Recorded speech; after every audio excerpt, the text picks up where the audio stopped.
माँ तू सबसे प्यारी है, माँ तू जग में न्यारी है।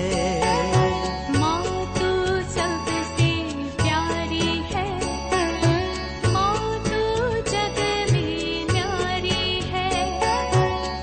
अपने आंचल में रखना, अपने आंचल में रखना। हमें वरदानों से भरना। माँ तू सबसे प्यारी है, माँ तू जग में न्यारी है। माँ तू सबसे प्यारी है, माँ तू जग में न्यारी है। पिता पुत्र और पवित्र आत्मा के नाम पर आमीन। आप सबों को जय यीशु। आज के इस क्लास हमारे कैथोलिक चर्च के अंदर संतों के अवशेष का हम लोग भक्ति करते हैं, आदर देते हैं। चाहे उनका जो मृत शरीर अभी भी सड़ा हुआ नहीं रखा है, या उनका वस्त्र हो, या उनके द्वारा उपयोग किया हो कोई भी सब, उसका हम आदर के साथ रखते हैं।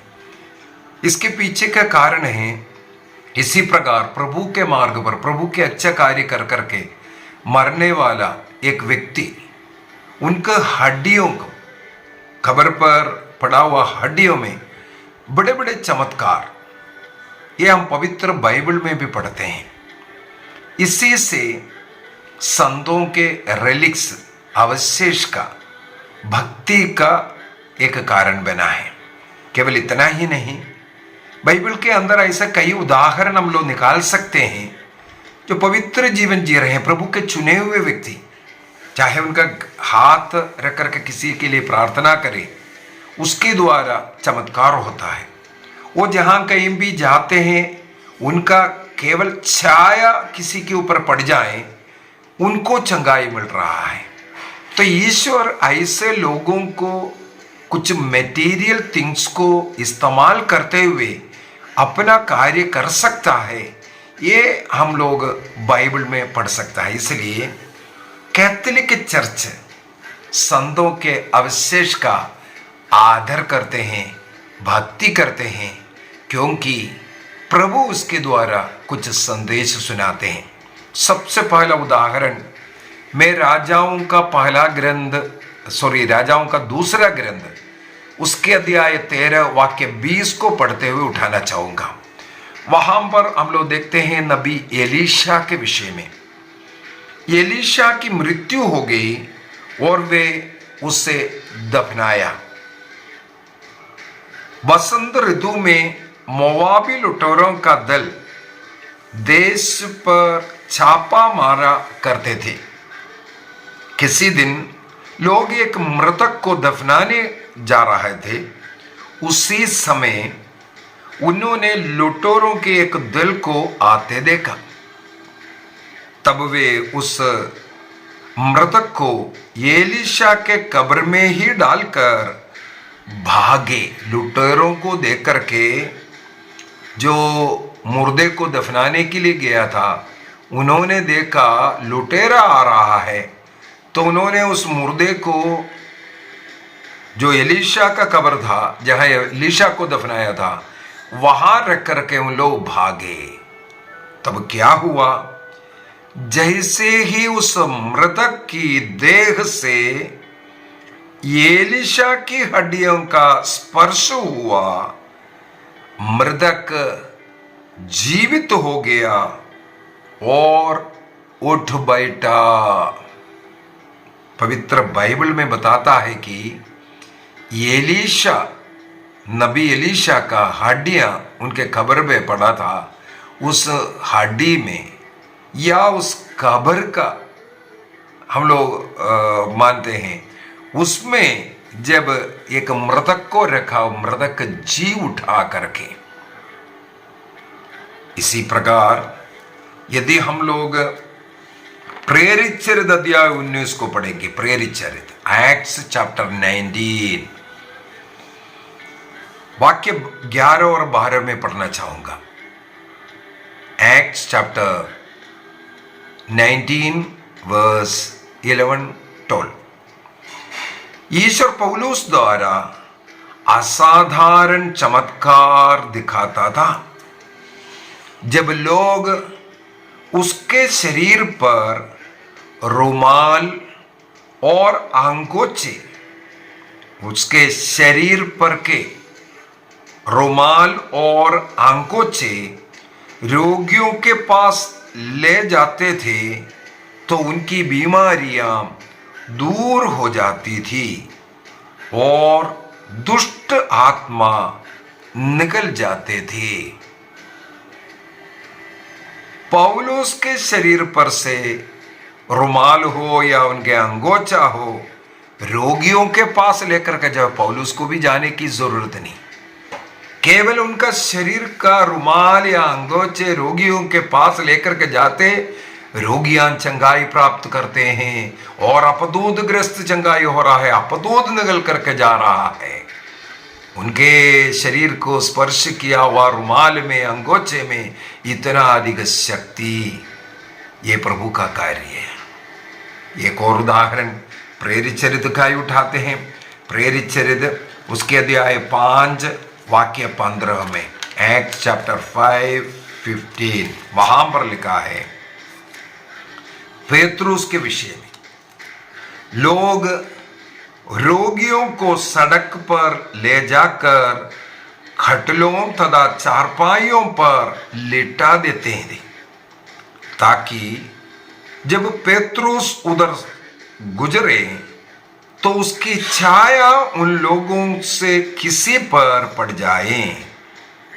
रोगियों को सड़कों पर लेकर के खटलों और चारपाइयों पर लटाता है ताकि पेतरुस जिस रास्ते से जा रहे हैं, जाते वक्त उन रोगियों पर पेतरुस का छाया पड़ जाए जिससे रोगियों को चंगाई मिलते हैं। मतलब पेतरुस को स्पर्श करने का भी जरूरत नहीं, उनकी छाया पड़ गई रोगियों पर, वो चंगाई प्राप्त कर रहे हैं। ये पेतरुस का शक्ति नहीं है, ये पौलुस का शक्ति नहीं है, ये नबी एलीशा का शक्ति नहीं है। कैथोलिक चर्च सिखाते हैं इनके द्वारा प्रभु कार्य कर रहा है। प्रभु को कार्य करने के लिए, किसी को स्वास्थ्य देने के लिए किसी मटेरियल, किसी व्यक्ति की जरूरत है। हम लोग जैसे 7 सैक्रामेंट्स जो होता है, संस्कार, उसमें भी हम लोग देखते हैं जैसे बपतिस्मा में पानी डाल रहा है, कहीं सफेद रुमाल है, कहीं मोमबत्ती को जलाकर रख रहा है या तेल को लगा रहा है। इस प्रकार का अनेकों चिन्ह, अनेकों मटेरियल्स वहां हम लोगों को दिखता है। हमें मालूम है जैसे वो तेल लगाते हैं, कैटेकुमेन तेल जब लगाता है उस समय पर एक प्रकार का एक सोर्सिस है, उनके अंदर जो पुराना जीवन, उसके अंदर से जो भी शैतानी हरकतें, शैतान है, उसको निकालने का। इसके बाद क्रिस्म ऑयल जो लगाते हैं बपतिस्मा के द्वारा, उस क्रिस्म ऑयल पवित्र आत्मा का चिन्ह है। अब यहां पर हम लोग 2 प्रकार का तेल लगाते हुए देख रहा है। यदि किसी को इसके विषय में मालूम नहीं है क्या है, वो नहीं समझेगा। लेकिन कैथोलिक के लोगों को यह सिखाया जाता है, ये जान रहा है कि ये जो पहले कैटेकुमेन ऑयल लगाया, उसके द्वारा पुराना वो लाइफ को छोड़ करके प्रवेश कर रहा है। इसके बाद उसका बपतिस्मा जल के द्वारा उसका बपतिस्मा हो रहा है और तेल लगा करके पवित्र आत्मा को प्रदान कर रहा है। इसे अनेकों चिन्ह हम लोगों को डेली जीवन में दिखता है। पवित्र मिस्सा के अंदर पुरोहित के द्वारा कई बार हमारी ओर हाथ बढ़ा करके आशीर्वाद दे रहा है, हाथ बढ़ा रहा है हाथ, तब हम लोग सिर झुका करके उस आशीर्वाद को ग्रहण कर रहा है। एक बाहरी रूप है हाथ बढ़ाया हमारी और आशीर्वाद का शब्द बोलते हुए ये हाथ बढ़ा रहा है। हम लोग सिर झुका करके उसको ग्रहण कर रहा है। हमारे पूर्ण विश्वास है कि इसके द्वारा ईश्वर का आशीर्वाद हम लोग पुरोहित के द्वारा प्राप्त कर रहा है। एक मटेरियल बनाया पुरोहित को, वहां एक माध्यम बनाया पुरोहित को। ईश्वर इस प्रकार अनेकों माध्यमों के द्वारा हमारे साथ कार्य करता है, हमारे बीच में कार्य करता है। दूसरा, कैथोलिक चर्च में इस प्रकार का रिलिक्स का अवशेषों का भक्ति करना संतों से ईश्वर से बढ़कर के संतों को नहीं मान रहा है। अनेकों पेंतिकोस्टल कलीसिया कैथोलिक चर्च के ऊपर आक्रमण करने के लिए ऐसा ऐसा प्रयोग करता है। ये तो शैतान का एक चाल है, ये शैतान का चाल है, लोगों को, जो अज्ञान लोगों को भ्रमित करने के लिए। कैथोलिक चर्च कभी भी पौलुस का उस रुमाल को या अंगोछे को, पेत्रुस का उस छाये को ईश्वर से बढ़कर के नहीं मान रहा है। लेकिन कैथोलिक चर्च ये सिखाते हैं कि ईश्वर उन मटेरियल्स को, उन लोगों को इस्तेमाल करते हुए लोगों के जीवन में सुधार लेके आता है, आशीष लेके आता है, चंगाई लेकर के आता है। तो ईश्वर से बढ़कर के नहीं संत, ना ही रिलिक्स, ना अवशेष ईश्वर से बढ़कर के। लेकिन हम यही सिखाते हैं कि ईश्वर इन चीजों का इस्तेमाल करता है, ऐसे व्यक्तियों का इस्तेमाल करता है, इसलिए हम उन्हीं चीजों का आदर करते हैं। और दूसरी बात है, मैंने कई बार क्लास के अंदर बताया, पुराने विधान के अंदर कई चीजें जो है नए विधान में पूर्ति हो रहा है, ईसा मसीह में पूर्ति हो रहा है। टाइपोलॉजी वहां पर जो दिख रहा है उसी प्रकार नए विधान के अंदर भी ईसा मसीह का जो मृत्यु और पुनरुत्थान और ईश्वर है वो स्वयं, वो मृतकों को कई बार जिलाता हुआ हम बाइबल में पढ़ते हैं। इन सभी चीजों का ईसा मसीह में जो पूरा होना है उसका जो टाइपोलॉजी हम पुराने विधान में भी देख सकता है। अनेकों जगहों पर इस प्रकार, चाहे एलीशा के द्वारा, चाहे एलिया के द्वारा मृतक को जिलाता हुआ, और साथ ही साथ हम लोग देखते हैं रोटियों का चमत्कार, अनेकों चमत्कारों को नबी एलिया, एलीशा ऐसे लोगों के द्वारा पुराने विधान में भी करते हुए। और उसी प्रकार ईसा मसीह में विश्वास करते हुए जो सेवा करने वाले साउल के द्वारा ऐसे ऐसे वो भी मृतक को जिलाया, और पेत्रुस भी इसी प्रकार जो मर गया था उनको जिलाया। तो ईश्वर इन्हीं लोगों के द्वारा, भक्तों के द्वारा उन्हें एक मटेरियल, एक माध्यम बना करके ये कार्य कर सकता है, ये सिखाते हैं और विश्वास भी करते हैं। और ईश्वर के लिए कार्य करने के लिए कोई भी चीज एक माध्यम बन सकता है, चाहे वो जीवित व्यक्ति हो या किसी जानवर हो या कोई सी वस्तु हो, जीवन नहीं है जिसमें, ऐसे वस्तु भी ईश्वर के कार्य करने के लिए मटेरियल बन सकता है, उसके द्वारा भी प्रभु कार्य कर सकता है। ये हमारे विश्वास के ऊपर निर्भर रहता है। अगला, इन चीजों में हम लोग जैसे कैथोलिक चर्च से सिखाते हैं कम्युनियन ऑफ सेंट्स का, संतों की सहभागिता। एक बार ईसा मसीह में विश्वास कर करके जीवन जिया, बपतिस्मा के द्वारा प्रभु का शरीर का अंग बन गया। शारीरिक मृत्यु के बाद वो ईसा मसीह को उस शरीर के अंग से कटाने है, वो उसी में ही कलीसिया का अंग ही है। तो कलीसिया में एक दूसरे के लिए प्रार्थना करते, एक दूसरे का मदद करता है। तो कलीसिया संतों की संगति के कारण इस प्रकार का मृत्यु के बाद भी एक शरीर, एक कलीसिया है, प्रभु के शरीर का अंग है। इसलिए हम संतों से भी प्रार्थना सहायता मांगते हैं और ईश्वर उन संतों के द्वारा हमें आशीष भी देता है। इसका भी एक उदाहरण है ये कब्र पर पड़ा हुआ हड्डी। अगला, संत लोग हमारे लिए मध्यस्थ कर सकता है, उसका भी एक उदाहरण है।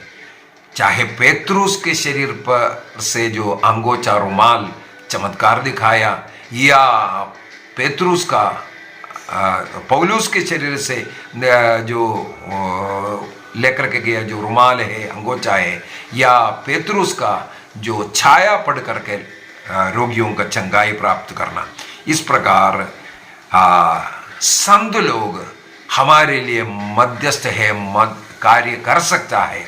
और जो मृतक व्यक्ति जो मर गया, खत्म हो गया बोल करके पाषंडदायन चल रहा है, कई लोग बोलता है मर गया, उन लोग सो रहा है, गहरी नींद में है, उनके लिए जवाब ये है प्रभु उनके हड्डी से भी काम कर सकता है। प्रभु उनका हड्डियों का भी इस्तेमाल कर सकता है चंगाई के लिए, चमत्कार के लिए। तो उनका आदर करना जरूरी है। और उस मृतक का नबी एलीशा के हड्डी पर स्पर्श कर जी उठना हमारे शरीर की जी उठने के लिए उस जो टीचिंग है उसके लिए भी एक उदाहरण है पुराना विधान से। और साथ ही साथ एक और पॉइंट बोलूंगा, एस्काटोलॉजिकल पॉइंट है उसको, मतलब अंतिम समय पर प्रभु के जो दोबारा आगमन के समय पर सभी मनुष्यों को इसी प्रकार जी उठना है, प्रभु के साथ उस स्वर्गीय महिमा में प्रवेश करना है और हम लोगों के एक रूपांतरित शरीर वापस मिलेगा, हमारे शरीर का जी उठना है। इसके लिए भी ये एक पॉइंट है, ये जो घटना हम लोगों ने आज देखा। आइए हम अपनी आंखें बंद करें। आज हम लोगों ने नबी एलीशा के कब्र पर पड़े हुए हड्डी का चमत्कार, या संत पौलुस के शरीर पर से रुमाल और अंगोचा, पेत्रुस के द्वारा साधारण कार्य, ये सब संतों की संगति और संत लोग जो शारीरिक रूप से हमसे दूर है, वो मर करके दफनाया गया है कि लेकिन वो आज भी जीवित है।